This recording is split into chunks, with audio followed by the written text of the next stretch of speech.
Alguém precisa ouvir isso que eu vou falar. Não se julgue inferior a alguém, porque hoje você não está bem. Não se julgue inferior a alguém, porque hoje você não conseguiu ser aquela mulher ou aquele homem que você sempre, na maioria das vezes, tem sido. Deixa eu lhe perguntar uma coisa, falando francamente. Olha bem aqui para os meus olhos. Se um dia tem 24 horas, pelo relógio cronológico no tempo humano, que é o Cronos, e você consegue estar bem por 22 horas, ou melhor dizendo, por 20 horas, e as outras 4, você dilui esse tempo em estresses, revoltas, raiva, desentendimentos. Mas dos 24 horas, às 20 horas, você conseguiu ser uma pessoa influenciável de forma positiva. Você conseguiu ser uma mãe. Você conseguiu ser um bom pai. E quando eu falo bom, não tem nada a ver com ser uma pessoa boba. Quando eu falo bom, é você fazer aquilo que de fato deveria ser feito. Porém, essas outras 4 horas, você não conseguiu ser aquilo que você foi durante as 20. A pergunta objetiva que eu te faço é: você deixou de ser uma pessoa que você sempre luta para ser, porque durante essas 4 horas você não conseguiu atender à necessidade das outras 20 que você sempre fez. Você deixou de ser alguém diferente porque durante 4 horas você não conseguiu dar continuidade ao que você vinha sendo nas 20 horas.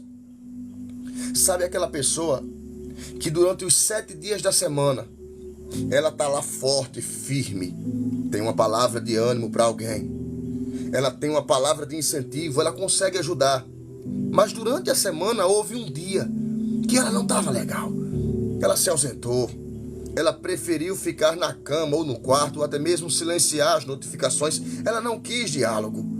A pergunta que eu faço é: se perderam os outros 6 dias que você ajudou, que você levantou a cabeça de outras pessoas, que você estendeu a mão para ser uma pessoa ajudadora?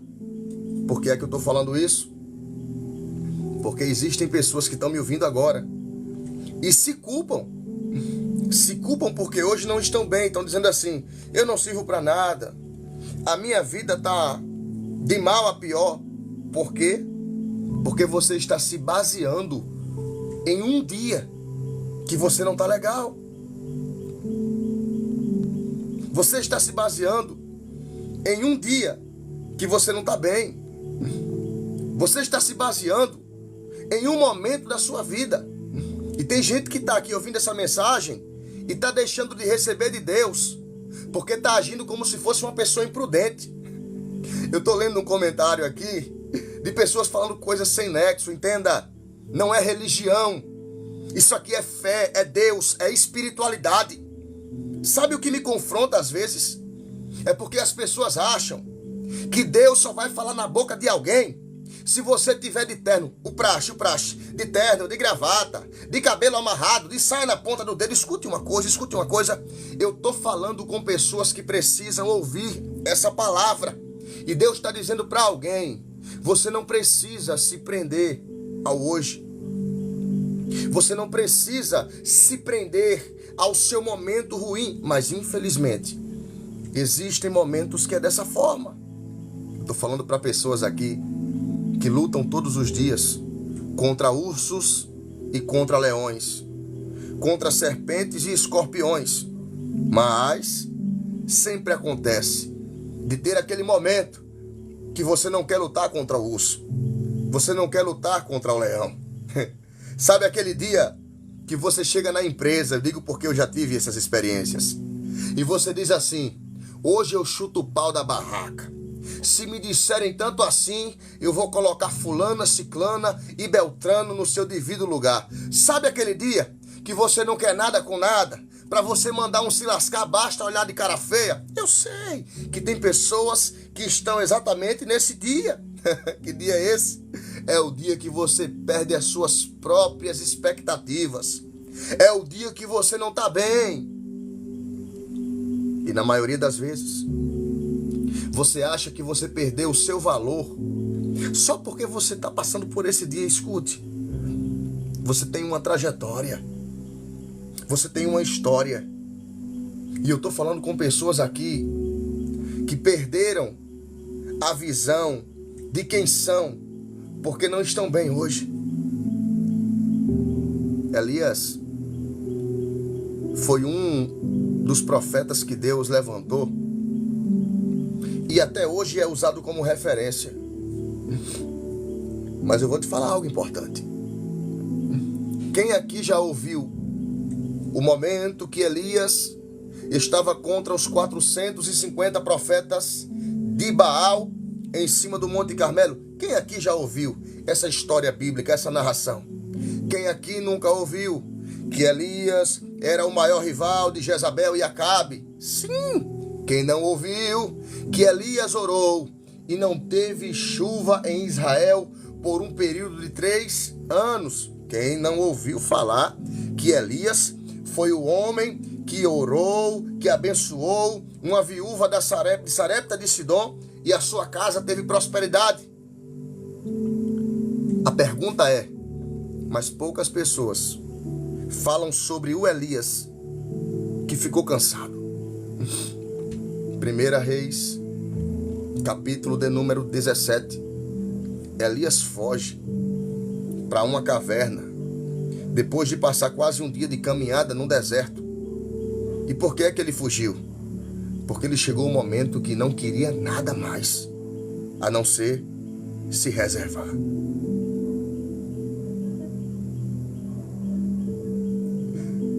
Elias é muito mencionado pelas proezas que Deus usou ele para fazer, mas poucas pessoas falam que ele também cansou. E eu sei que você está cansada hoje. Você entrou nessa transmissão porque Deus está falando com você. E eu vou aqui explicar algumas causas do seu cansaço. Algumas pessoas estão cansadas pela covardia que estão fazendo. Outras estão cansadas porque as coisas não estão dando certo como queriam. Existe um outro grupo que está cansada de ser traída. Sim, existem homens que não acreditam mais naquilo que Deus fala. Por quê? Porque está cansado de tanto ouvir e nada acontecer. Só que deixa eu lhe falar algo. O seu cansaço, a sua falta de vigor, o seu desânimo, não é um problema de Deus. Ou você acha que é? O seu cansaço não é um problema de Deus. Claro que Ele tem que se responsabilizar e Ele tem que tomar conta, ou melhor dizendo, Ele tem que tirar esse cansaço, não. Pelo que você tem se cansado? Paulo, escrevendo à igreja que estava em Roma, ele disse: o atleta cristão, ele faz uma maratona e ele corre uma corrida, mas não pela sua própria glória, mas para alcançar em Cristo aquilo que somente Ele pode oferecer. Se o seu cansaço tem sido por batalhar uma luta espiritual, se o seu cansaço tem sido por lutar uma luta de renúncias, uma luta de melhoria, uma luta pela sua casa, uma luta pelos seus filhos, por aquilo que Deus colocou na sua mão, eu posso lhe garantir uma coisa: essa é uma das maiores, ou por que não dizer uma das melhores corridas da vida, porque é uma corrida que vale a pena. Eu não estou entendendo, Roberto. Só vale a pena lutar por aquilo que vale a pena possuir. Eu estou falando com pessoas aqui que estão cansadas, mas a pergunta é: esse cansaço que você tem carregado é por qual motivo? Qual é o motivo do seu cansaço? Tem gente que está me ouvindo e está cansada mas de acreditar em algo que nunca deu certo. Já ficou claro que tem coisa que não vale a pena você continuar se dedicando. Não vale a pena você continuar investindo tempo. E por que é que eu estou lhe dizendo isso? Porque o seu cansaço é nada mais, nada menos que o resultado de ou melhor dizendo, de investimento de tempo, de força, de atenção. E esse seu cansaço, ele pode lhe fazer tomar atitudes que você não quer. Tem coisa que você se cansa de tanto insistir. Mesmo sabendo que não vai dar certo, você insiste. Você dá murros em pontas de facas. E quando se cansa, você diz assim: Deus, até quando? Escuta.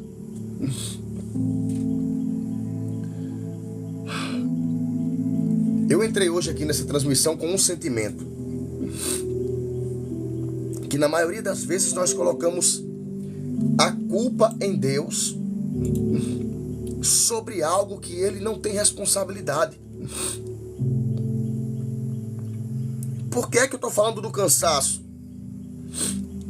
Porque existem pessoas que estão se cansando, mas ninguém está lhe obrigando a nada. Ninguém está lhe obrigando a nada. Roberto, o meu cansaço é pelo meu relacionamento. Eu vou dar aqui um exemplo muito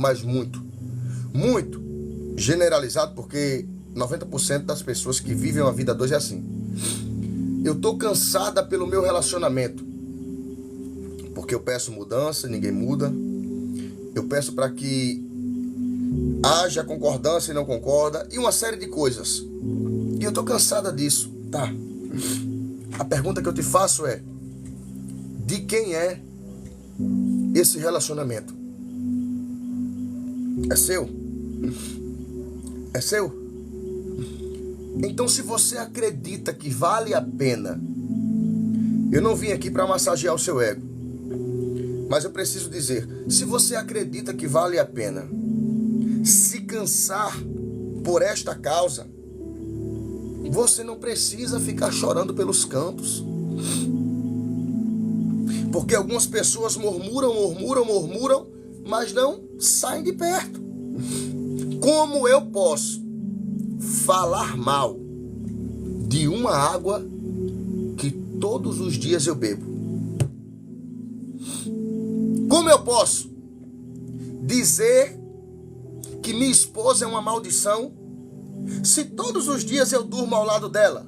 A pergunta crucial é, na maioria das vezes, quem age assim vai dizer que é o outro que não presta. Mas na verdade, o próprio Jesus disse assim: não há quem faça algo em meu nome e logo possa falar mal de mim. E tem gente que está dizendo assim: eu estou cansada, estou pensando em desistir, em parar com tudo, tá? Já disseram, o que você diz? Situações de relacionamento, que eu não vou especificar aqui. E eu disse, você tem que lutar por aquilo que vale a pena possuir. Não, mas eu quero que Deus me diga algo. Dizer o quê?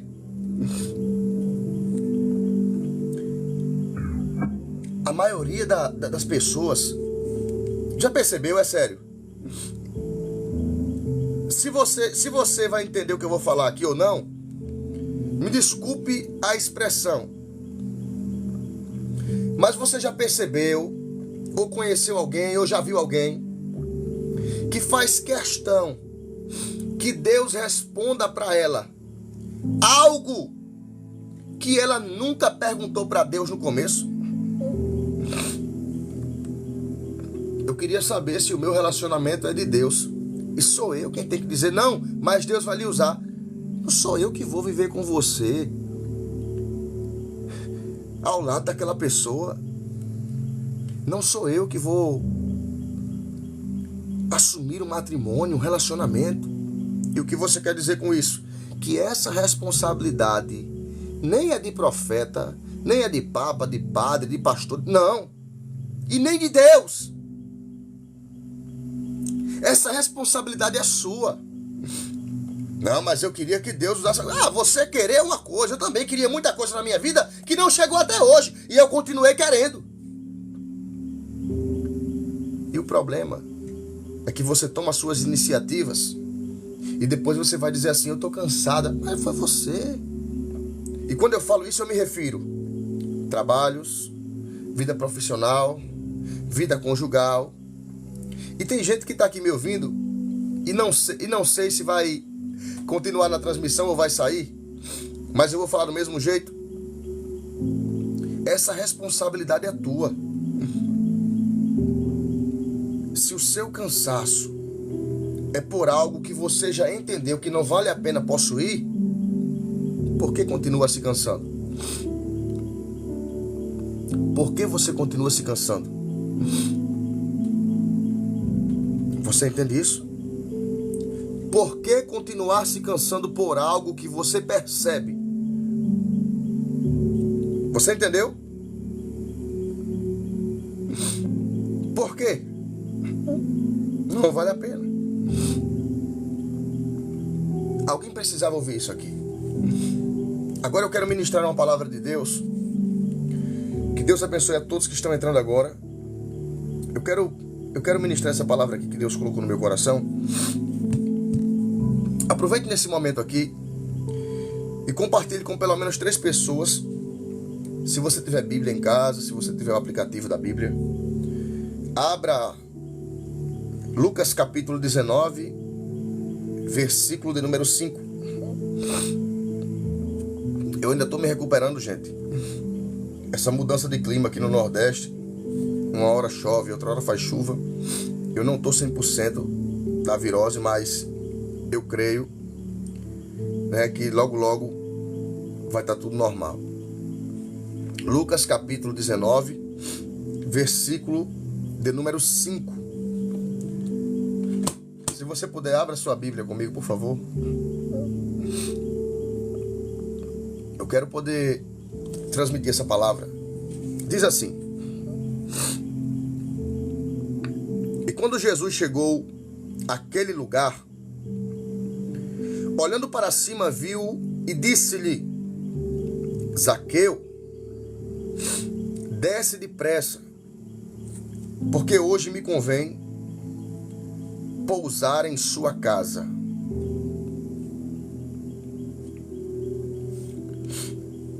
O que é que nessa oportunidade eu quero trazer para nós? Hoje eu parei para analisar um pouco e Deus me levou a esse texto.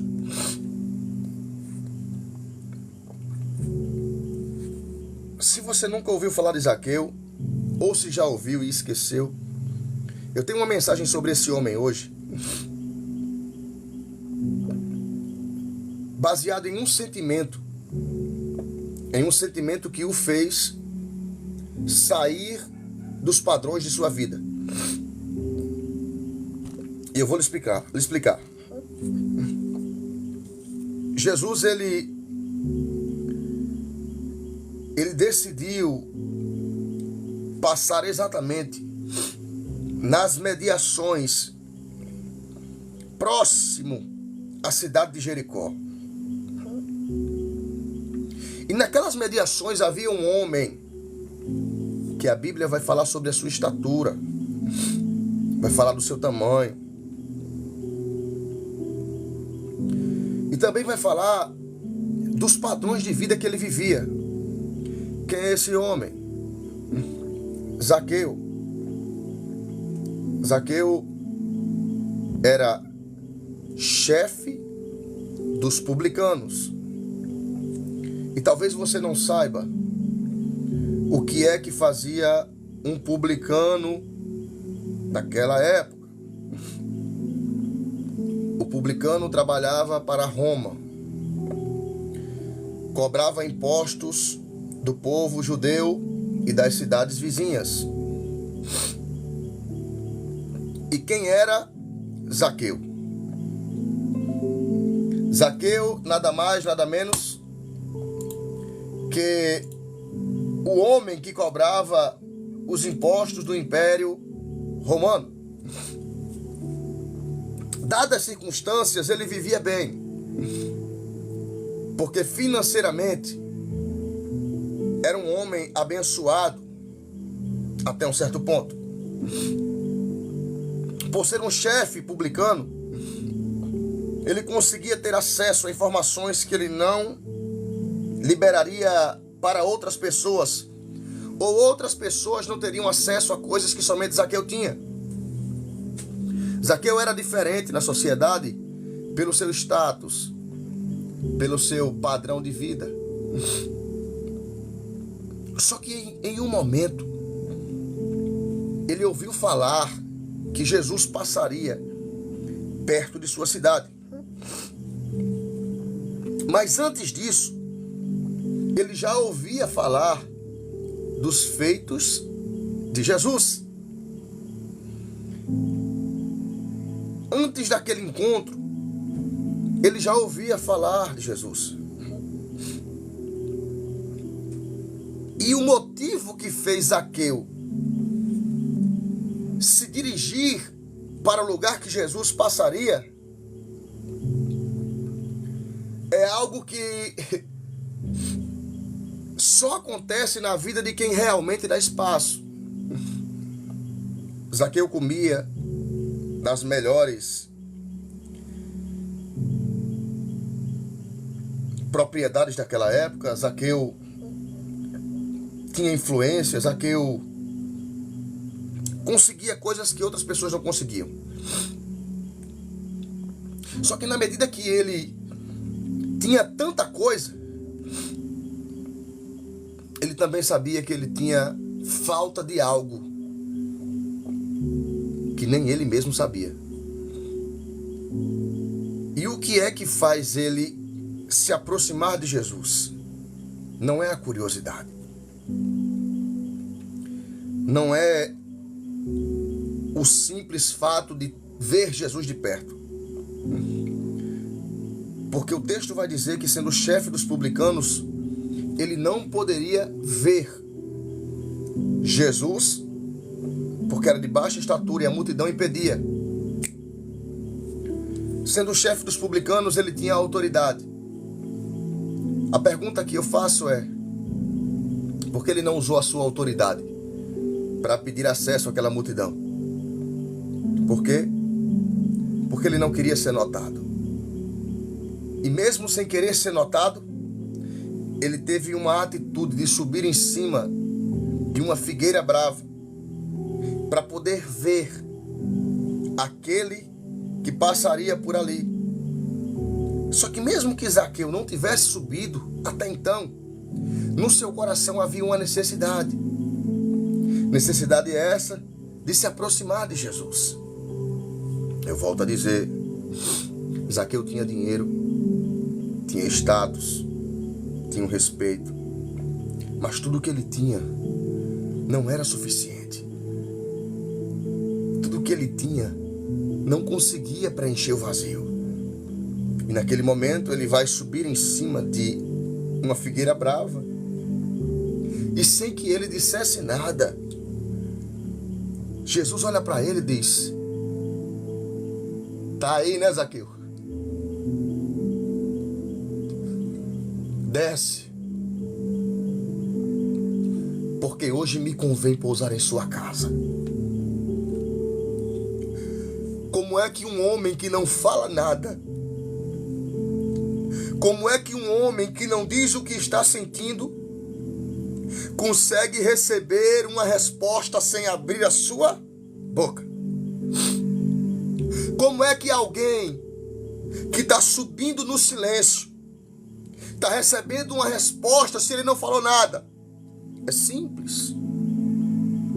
O salmista teve uma revelação no Salmo de número 139. E ele disse: Senhor, Tu conheces o meu deitar e o meu levantar. Tu esquadrinhas o meu coração. E antes que houvesse palavra alguma na minha boca, isso o Senhor já sabia.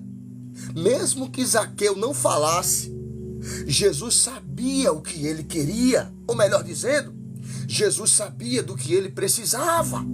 Mesmo tendo dinheiro, mesmo tendo influência, mesmo tendo recursos, Jesus olha para ele e diz: desce. Naquele momento, Zaqueu é percebido pela multidão. E é aqui que começa a acontecer algo diferente.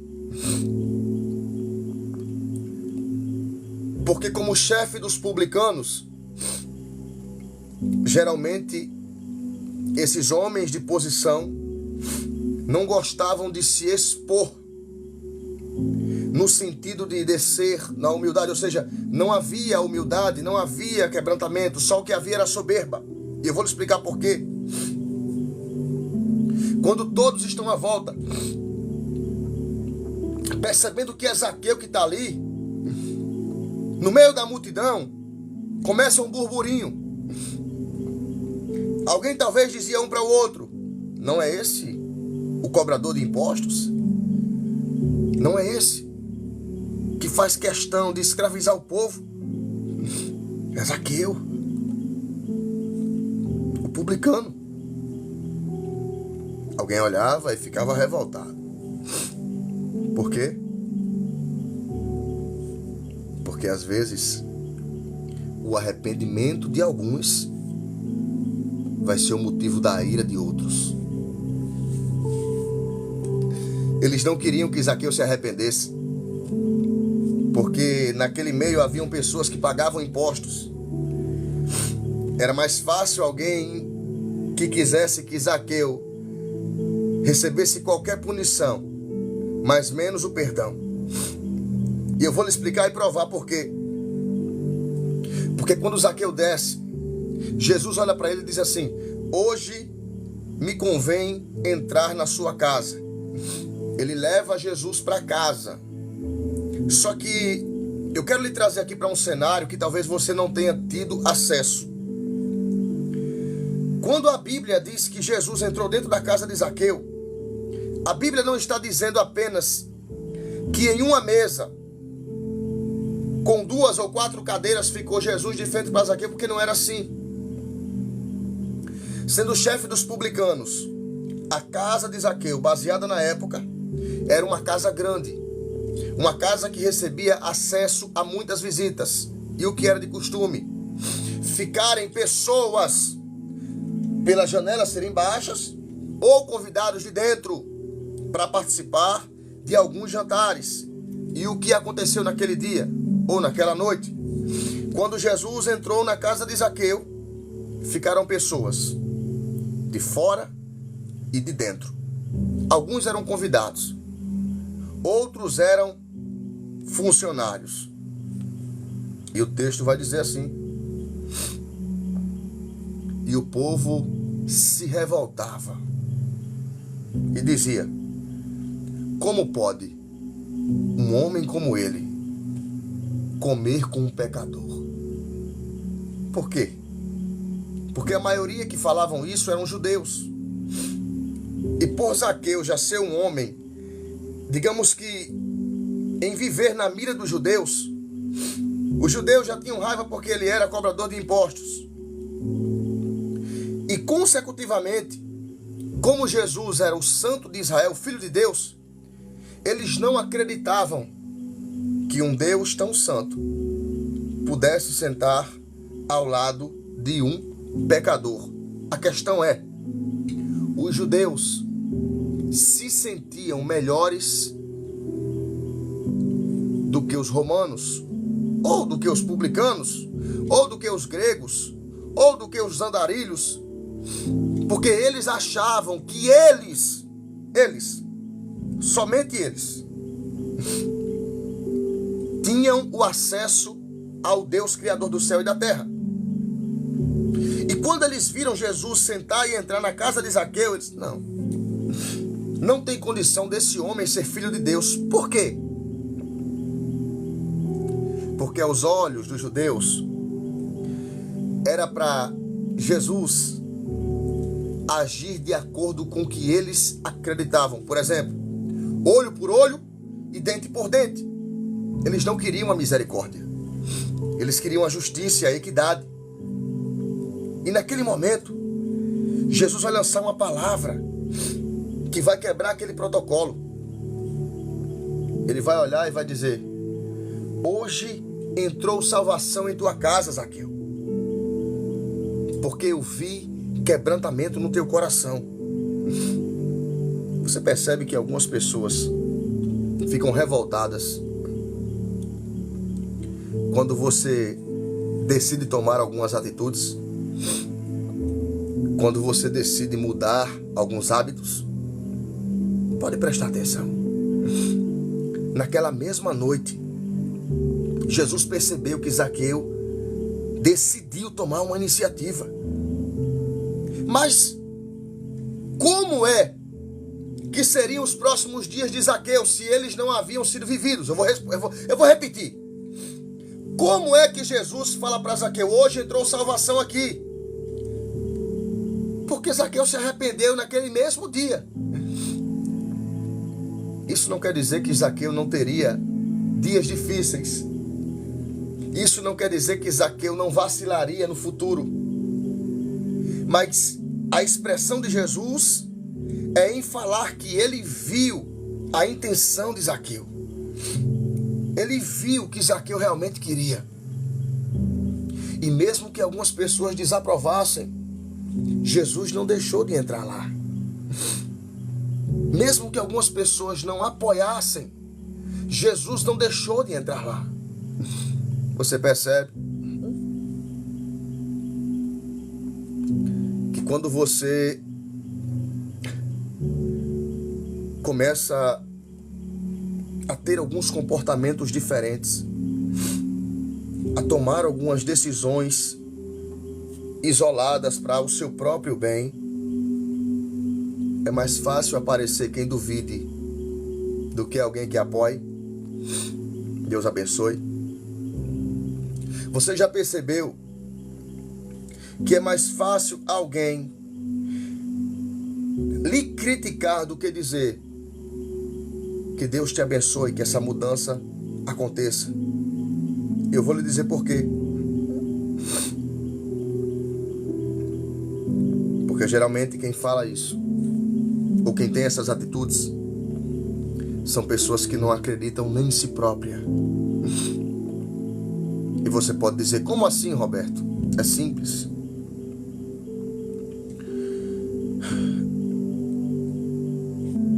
Geralmente quem deseja o mal para o próximo não quer aquele mal para si. Pode perceber isso. Eu vou dar um exemplo muito simples. Quem aqui conhece alguém fofoqueira da vida? Eu acho que você não conhece ninguém não, né? Graças a Deus, eu acho que no meio dessas 1.382 pessoas não tem ninguém que faça fofoca não, né? Mas tu conhece alguém que já fez ou que faz? Pode perceber. Uma pessoa que fala mal de outra, ela tem prazer em falar. Mas quando ela descobre que alguém falou dela, ela fica irritada. Por quê? Porque ela não gosta de sentir aquilo, mas ela faz.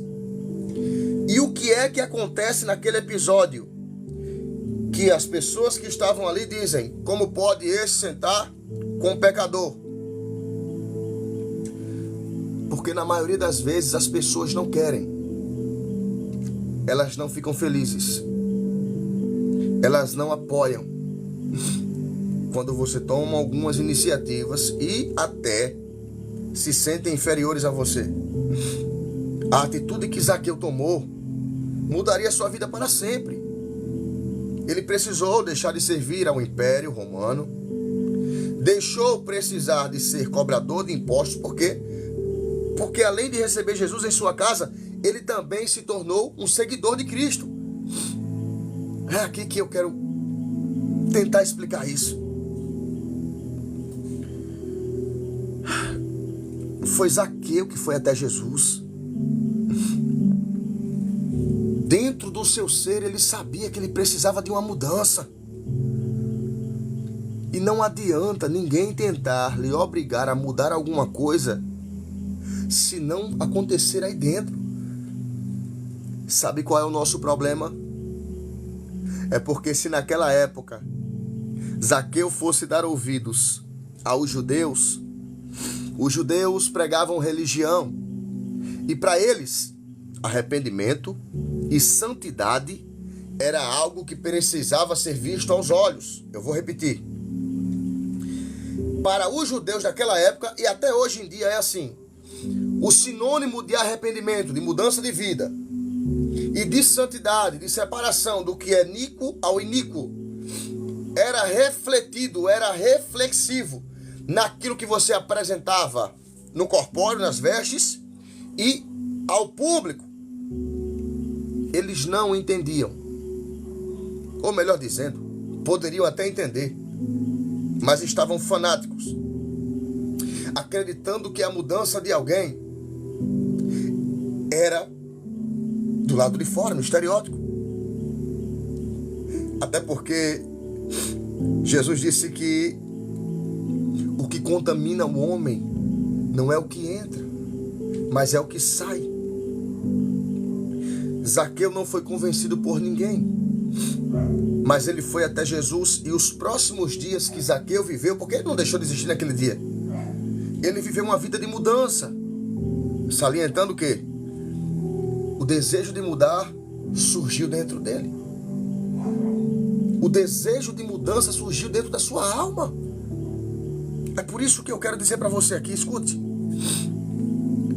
Por mais que você seja uma pessoa que se sinta suja, impura,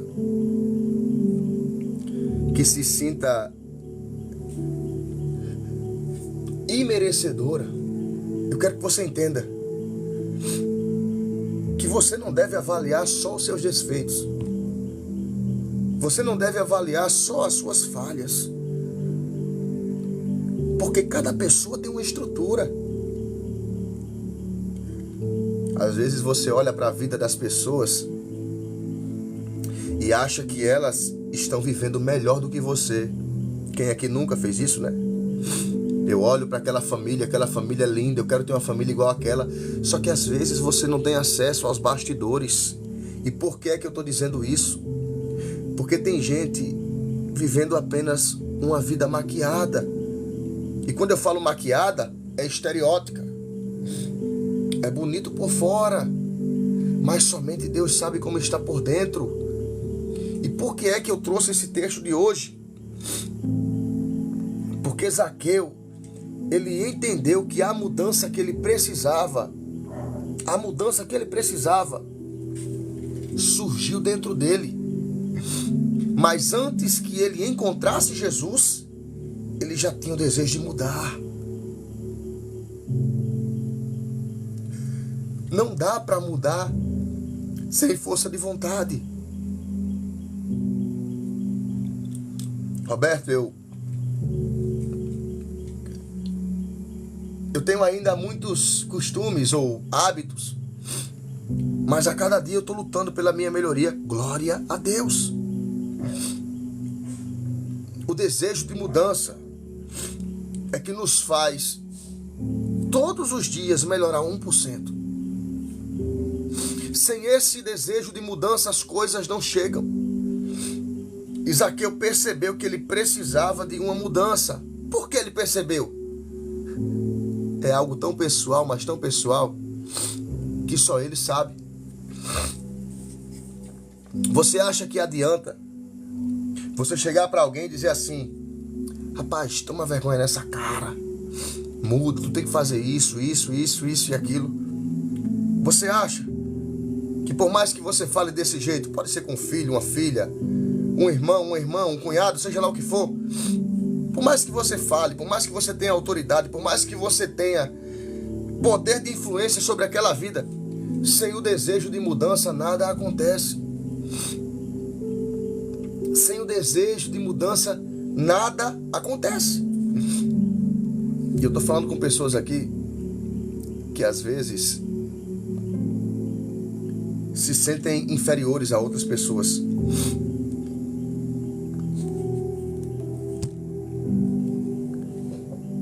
comparando com ninguém, não. Você sabe da sua melhoria, você sabe dos seus esforços. Você sabe o quanto você luta. Deus abençoe. Você sabe de si. Você não sabe? Não adianta. Olha, eu fui um idiota por muito tempo. Em qual sentido? Em qual sentido, Roberto? Eu dava muito crédito pelo que as pessoas achavam a meu respeito. Eu pesava muito na balança o que as pessoas achavam de mim. Sabe aquela pessoa que vive de aprovações? Eu precisava ser aceito, eu precisava ser apoiado, porque se eu não tivesse esse apoio, eu achava que, não, eu estou errado. E esse é um dos maiores problemas. É uma pessoa que depende de aceitação. Uma pessoa que depende de aceitação, ela não consegue ter opinião própria. E eu lhe digo isso com clareza, baseada nesse texto de Lucas 19, verso 5. Se Zaqueu fosse se apoiar na opinião dos romanos da sua época, alguém diria: tu ganha bem, Zaqueu. Tua posição social, profissional e estatal é de muita, mas muita influência. Aos olhos humanos, Zaqueu perdeu mais do que ganhou. Agora eu quero falar com pessoas que têm comunhão e espiritualidade com Deus. Do ponto de vista humano, Zaqueu perdeu, sim ou não? Influências, colegas, posição social, status e prestígio, sim ou não? Do ponto de vista humano, ele perdeu. Do ponto de vista humano, ele teve muitas percas. Só que ninguém perde quando sabe do que quer para a vida. Ninguém perde quando sabe o que quer para melhorar a sua vida. Não existe percas. Existem escolhas. Tem gente que está me ouvindo aqui e está com medo de abrir mão de certas coisas na sua vida. Está com medo de abrir mão de algumas coisas, de pessoas, de bens, de influências. E por que está com medo? Porque ainda está apegado a isso. E eu estou aqui não é para te convencer. Eu estou aqui para compartilhar com você que quando se quer algo para a vida e você precisa abdicar, abrir mão de algumas coisas, não são percas. Não são subtrações. Se chama escolha. Se chama decisão. E essa mensagem está caindo como uma luva na mão de pessoas aqui. Existem pessoas que precisavam ouvir isso. E se você não tomar a decisão, não é enquanto é tempo, mas enquanto há vontade, você talvez nunca mais tome essa decisão. Você sabia que existem decisões que você sente vontade de tomar naquele momento e elas não voltam nunca mais? Zaqueu não sabia quantas vezes Jesus poderia ter passado ou iria passar novamente naquela cidade. O que é que ele faz? Eu vou aproveitar a oportunidade. Está na hora de você decidir. E quando eu falo decidir, cada uma pegue sua porção, ou cada um pegue sua porção. Cada pessoa aqui tem seu problema, tem sua vida pessoal. E quando Deus fala assim, fala para decidir, cada pessoa aqui precisa fazer uma decisão diferente. Algumas precisam decidir na área da amizade. Outras precisam decidir na vida conjugal. Outras precisam decidir na vida profissional. Precisam decidir na vida espiritual. A vida é feita de decisões. A vida é feita de decisões. Zaqueu fez a escolha dele. Zaqueu tomou a sua decisão. E Deus está falando para pessoas que estão aqui, especificamente um grupo que tem oscilado no pensamento. Já deveria ter tomado atitude faz muito tempo. E não tomou a atitude ainda. Porque está com medo de perder algumas coisas. Está com medo. Com medo de perder influência. Com medo de perder coleguismo. Aí algumas pessoas vão dizer, essa palavra não é para mim, desconsidera. Você não é exclusividade aqui. Deus fala com cada pessoa em uma intimidade diferente. Você entende isso? Então, existem pessoas que precisam tomar a decisão. Entenda isso. Quando se tem decisões a serem tomadas e você vai deixar algumas coisas para trás, não são percas. É só a sua decisão que lhe obrigou a deixar para trás algumas coisas que não dava para você carregar consigo. Não dava para você levar adiante. Receba essa palavra. Eu quero fazer uma oração pela sua vida. E peço que você pegue o seu recipiente com água. Nós vamos consagrar agora, tá? Nós vamos consagrar agora. Você que pegar o seu copo com água, a sua garrafa, escreve aqui assim, já peguei. E enquanto você vai pegar, eu quero agradecer as pessoas que abençoam esse trabalho através dos presentes de transmissão, curtidas, compartilhamentos. Obrigado a você que sempre manda seus presentes pelo Superchat. Você que é abençoado.